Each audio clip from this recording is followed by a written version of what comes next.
Good morning, sisters, brothers, friends. Bonjour, Good morning, sisters, brothers, and friends. Welcome to Toronto. It's my great privilege to welcome you, all of you, to the 28th CUPE National Convention. I want to give a special shout out to our National Executive Board members from Ontario, Fred Hahn, Candace Rennick, Michael Hurley, Henri Giroux, and Yolanda McLean, and all of our delegates from across Ontario in the back of the hall.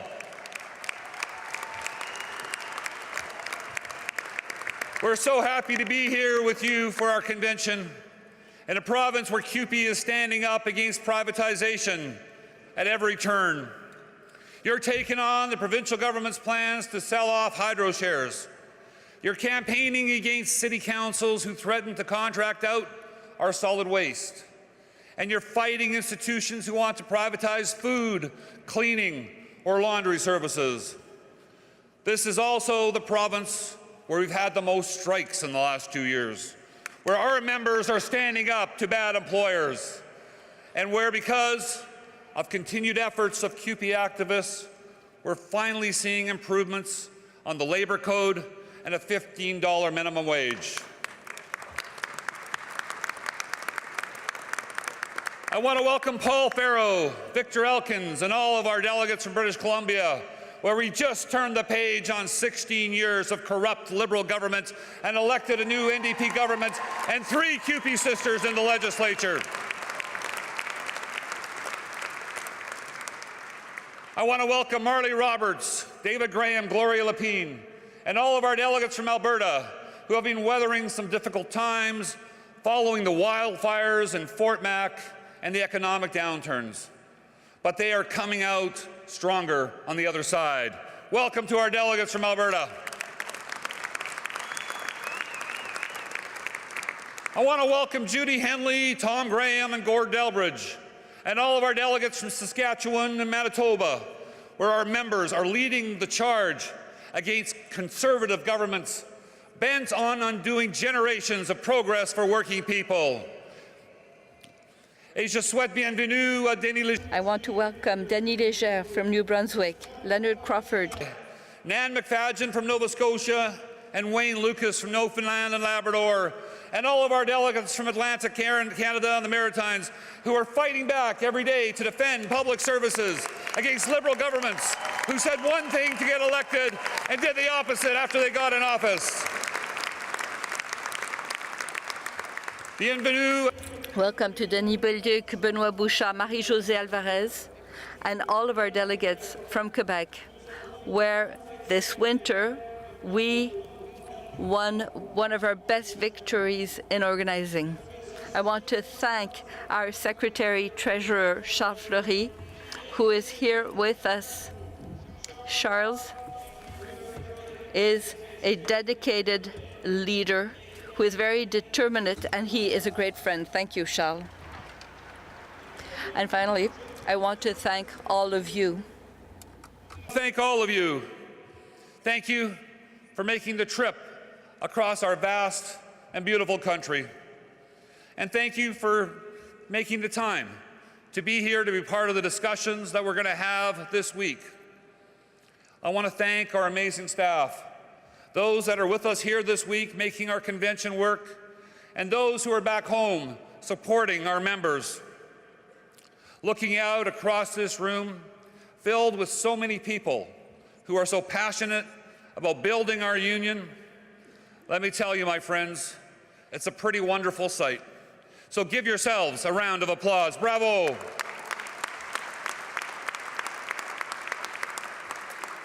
Thank you for being here. Merci à vous tous et toutes d'être ici. Thank you for being here. Now, I want to begin by acknowledging what an incredible privilege it's been for me to serve as your national president for the last 2 years. I'm grateful for having the opportunity to work alongside some truly inspiring minds and dedicated union activists, and for being able to help our union grow, even as other unions struggle to maintain their membership. I've been so proud to support our locals and members and leaders during tough rounds of bargaining, strikes, and lockouts. And I've been so very proud to seize every opportunity that we've had to make our union stronger. All of that and so much more has made the last 2 years the experience of a lifetime for me, and one that I'm excited to continue if I'm privileged enough to have your vote of confidence again this week. Our union is an incredible organization. We have proven time and time again that we're up for every challenge that comes our way. And that is thanks to each and every one of you. All of our members from coast to coast to coast, thank you, merci.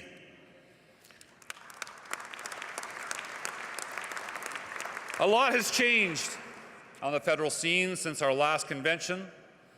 The Trudeau government was sworn in, and we've been able to work with them to achieve real concrete victories for working people. Together, we successfully lobbied governments to repeal Bills C-377 and C-525, Stephen Harper's attacks on the labor movement and the rights of every worker to belong to a union. And together, after a strong push by Labour and our friends in the NDP, we won a significant increase to the CPP, which will help Canadians retire with dignity.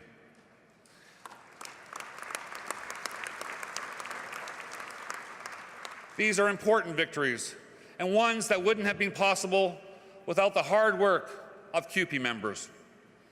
But we've also watched this Liberal government break a lot of promises. They promised to protect retirement security, and then they brought in Bill C-27, a backdoor attempt to undermine the pensions that Canadians have earned in good faith. They said they'd bring in a fair and proportional voting system, only to abandon that promise in the most cynical way imaginable. They told our communities that they would help build infrastructure, and then instead, they gave us the Canada Infrastructure Bank, a massive privatization scheme that will ratchet up the costs and corporate control of our public infrastructure in a way that only Stephen Harper could have dreamed. And from child welfare to water treatment to the dysfunctional Commission on Missing and Murdered Indigenous Women, the Trudeau government has turned its back on so many important commitments to Canada's Indigenous peoples. But my friends, we won't be giving up on these and other important fights over the coming years. Because while governments might be concerned about getting re-elected, as union activists, our concern is fighting for equality, for social justice, and for accountability from our politicians.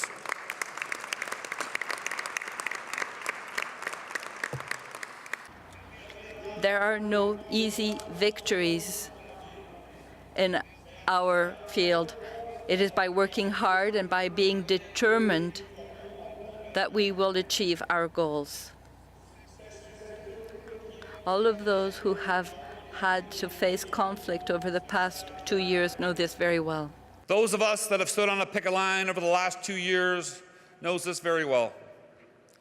Whether we were locked out or forced to take that last resort of going on strike, the struggles of our members who walked the picket line over the past 2 years reminds us just how tough it can be.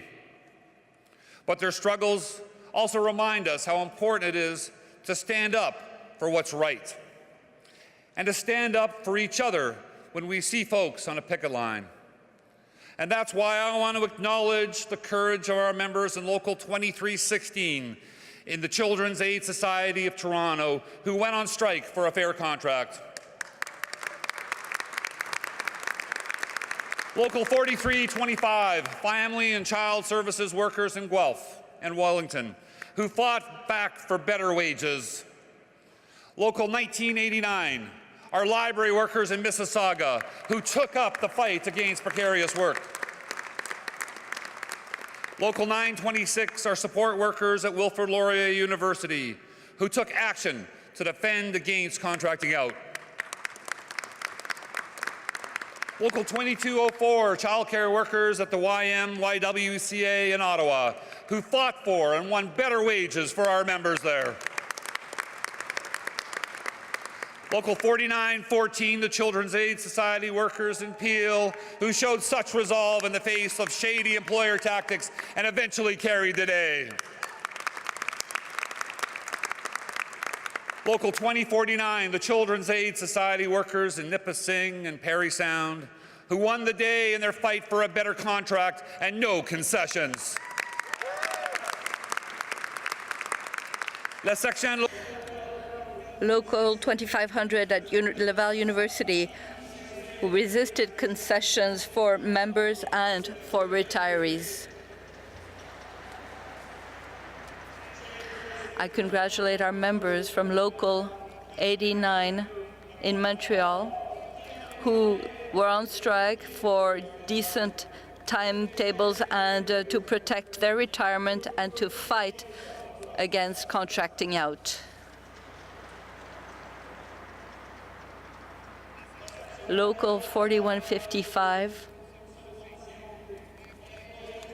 the Catholic District School Board of Eastern Ontario, who fought for a fair collective agreement. Local 2073, the incredible workers at the Canadian Hearing Society across Ontario, who held the line against concessions and won their fight for better sick leave and better workload protections. Locals 32 and 1882, the City of Cambridge, workers who fought hard and proud for better wages for our members there. Local 1816, the Pacific Blue Cross workers in British Columbia, who went to bat against concessions through their retirement and healthcare benefits. Local 1600, the zoo workers right here in the City of Toronto, who fought for their members and for the safety of the animals that they care for, and who I honestly think should win an award for the most creative picket signs. Those were amazing. And finally, I want to give a salute to our library warriors, the incredible sisters of Local 2974 in Essex County, who are on strike for 231 long days to resist concessions on their sick leave. Such an incredible example of strength and solidarity for our whole union. Let's give them and all our sisters and brothers who have made a large sacrifice a big round of applause. Bravo! Merci vous. Congratulations and thank you to all of you.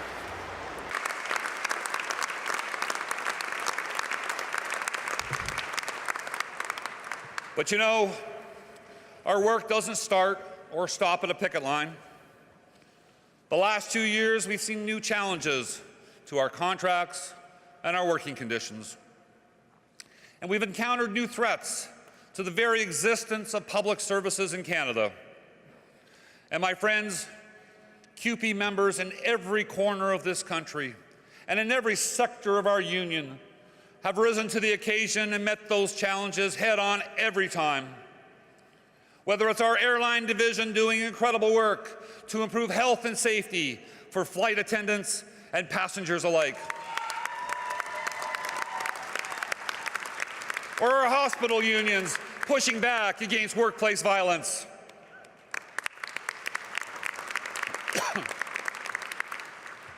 whether it's fighting back against privatization of our hydro in Manitoba or here in Ontario,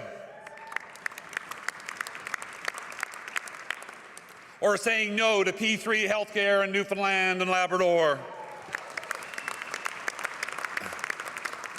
whether it's our post-secondary workers or our municipal workers fighting back and winning against the contracting out of their work,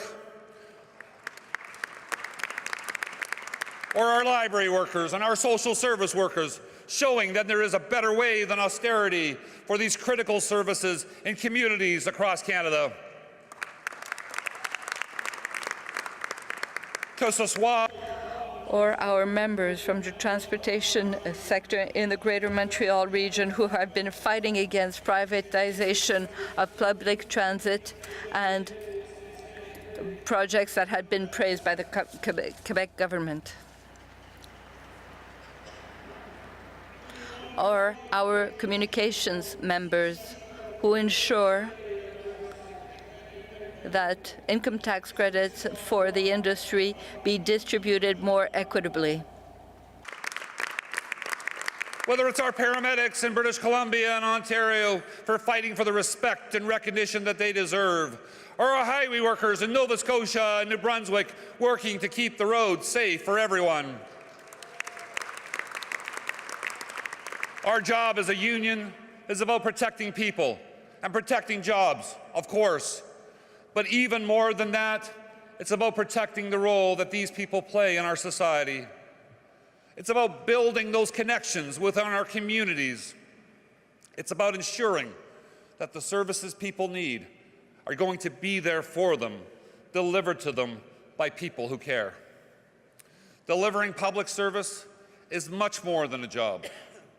And I know how strongly each and every one of you feels that deep within your hearts, and how deeply committed we are to defending and to strengthening our cherished public services and their vital role in our communities. Well, my friend, we know that's a job that truly never ends. But it is CUPE members like you who are out there every day protecting those public services that keep our communities thriving. So let's hear it for every CUPE member out there working to keep our services public, alive, and well in our communities.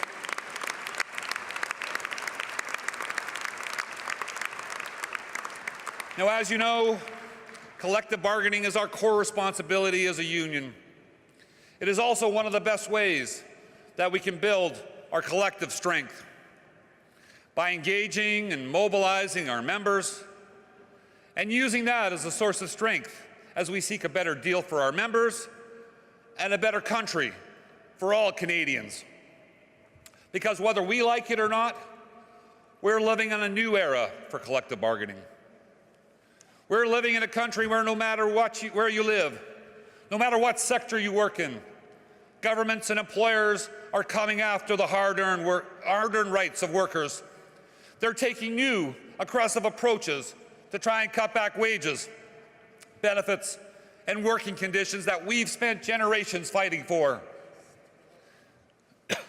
Now, I've been inspired over the past 2 years to see the way that CUPE has stood firm, the way that our locals and our activists have held their ground against some tough opponents, the way that our incredible staff has provided the dedicated support that our members can count on, the way that CUPE members have fought back and won against daunting odds. But I also know that it isn't easy. That's why Charles and I, together with the National Executive Board, made it a priority last fall to reimagine how we could do collective bargaining differently in 2017 and beyond. And this year, we announced a renewed bargaining policy for our union to acknowledge that we're fighting new battles on unfamiliar territory, to acknowledge that our members and our locals need new resources and increased support, and to send two very strong and clear messages. First, for our members, when your rights are under attack, we have your back. When you're standing your ground against government austerity, we will stand with you every step of the way. And second, a message to governments and employers across this country. When they demand that CUPE members accept concessions and two-tier bargaining proposals at the bargaining table, when they demand that an ever-increasing number of CUPE members accept that violence is just part of the job, and increasingly precarious working conditions that are just part of the norm, when they attack the rights of our members, they're not just taking on one member or one local, they're taking on all 650,000 of us.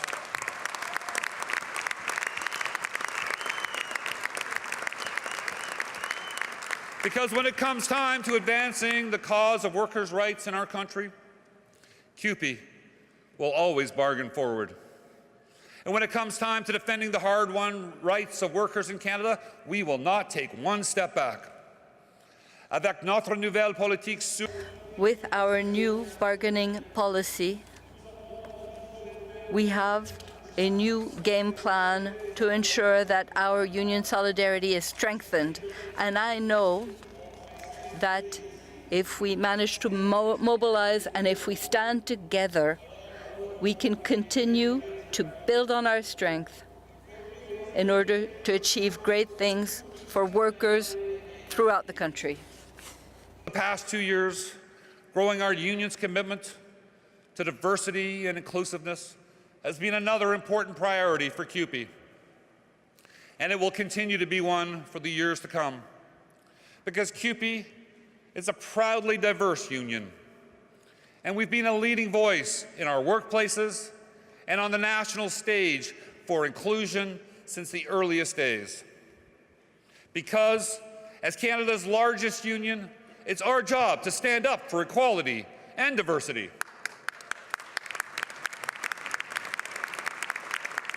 And it's our true calling to speak out for those who do not have a voice. The makeup of our union continues to evolve and becomes more diverse. Today, 1 in 6 CUPE members identifies as being racialized. 1 in 5 is under the age of 35 years old. 7 in 10 CUPE members are women.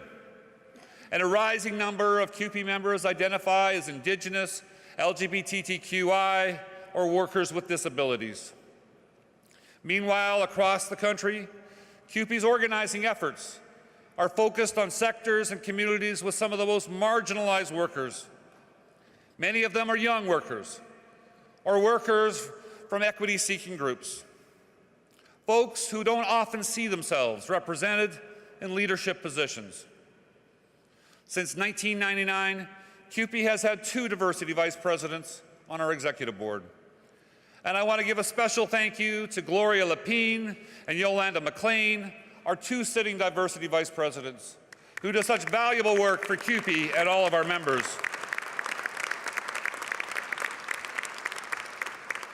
But the reality, my friends, is that there are still voices missing from around our table, and it's time to change that.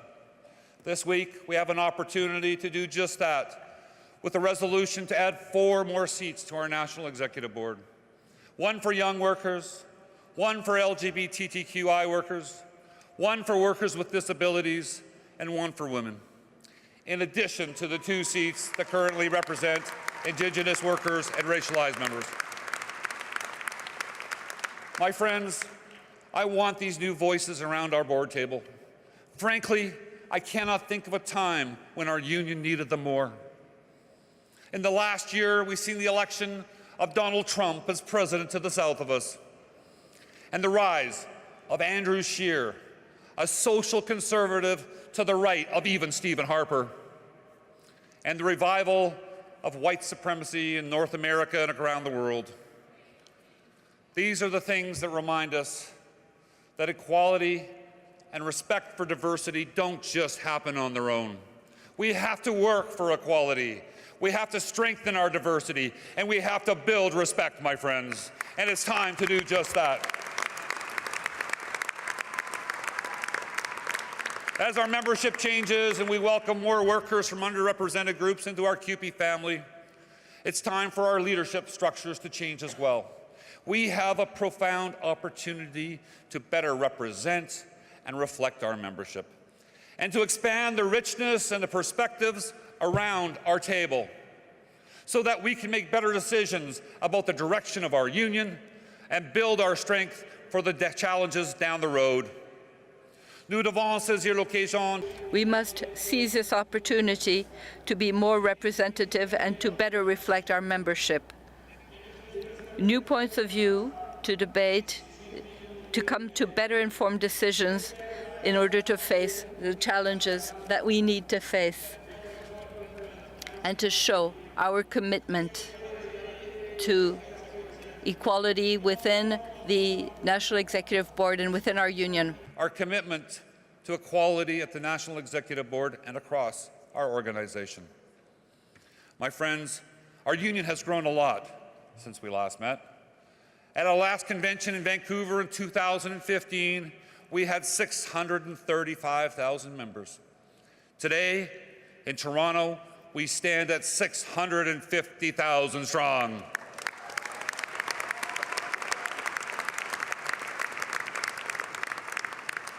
And it's no accident that we're growing as other unions struggle to maintain their current membership. Over the past few years, we've renewed our focus on organizing. We've rolled up our sleeves, and we've done some hard work to get where we are today, from the local level all the way up. And in the face of intense pressure by right-wing governments across the country to undermine the rights of workers and unions who represent them, in the face of increasingly dirty tactics by employers who will do whatever it takes to keep workers from getting the representation that they deserve, we have been there. CUPE has been there, working to organize wall to wall in our workplaces, taking on drives large and small, defending our bargaining units against raids and decertification, and fighting hard in representation votes in all corners of the country as employers and governments restructure. And our efforts are paying off. Our union is growing, but there is so much more than we can do. And that's why this week we'll be presenting to you a plan to build upon the work of the last 2 years and a roadmap for the future of our union. Because organizing and growing our membership means so much more than just numbers. When we organize, we don't just give ourselves and the people around us a better shot at a fair deal. We give ourselves a stronger voice to call out injustice, and we grow our capacity to build a just and a more equal society.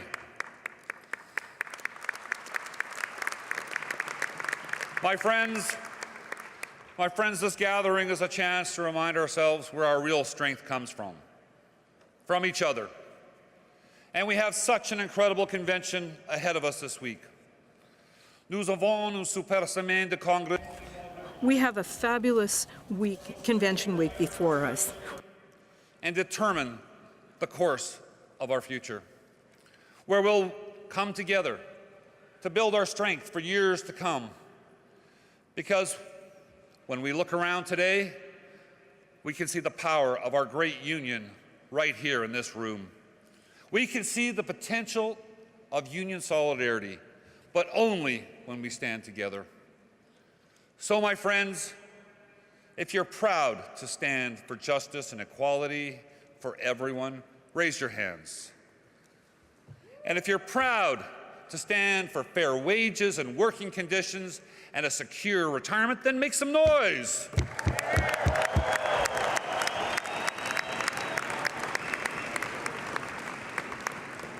If you're proud to fight against racism and hatred, then stand up if you can. Levez-vous, debout.